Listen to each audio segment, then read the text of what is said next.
All right, this is one of my all-time favorite activities. It's called place value counting. All you need is some MAB blocks. And you can do this from any year, prep to 6. You just adjust the collections based on the difficulty you want your students working on. And it's all about structuring numbers. So what you do, you get your students to sit in a circle, and then you're going to place down collections, and they have to be able to subitize exactly what's there and say the number out loud. So everyone's counting together. So for example, 1, 2, 3, 4.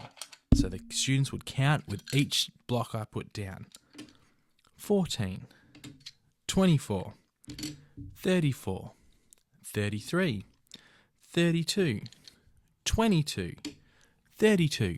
Obviously, I'm not going in a pattern. I'm just randomly adding bits and taking bits away. And that's what you want to do. So for example, let's say I've got some prep students and they're really struggling with that, like 12, 13, 14. You can just keep workshopping those numbers until they get the repetitions to start to get it. 12, 13, 12, 13, 12, 13. You can keep doing that until you're hearing all their voices, and then you keep increasing at 14.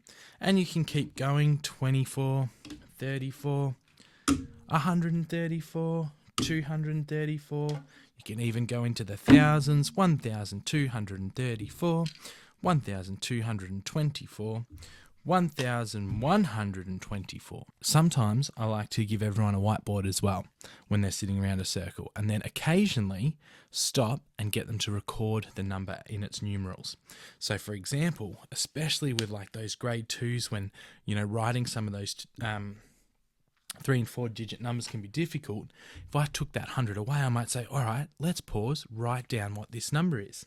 And so they'd go on their little whiteboards and they'd write 1,024. And then you can talk about why we need that 0 in the hundreds place. Well, because we've got no hundreds there, so it needs to be represented. And so you can start to deal with some of those little misconceptions along the way.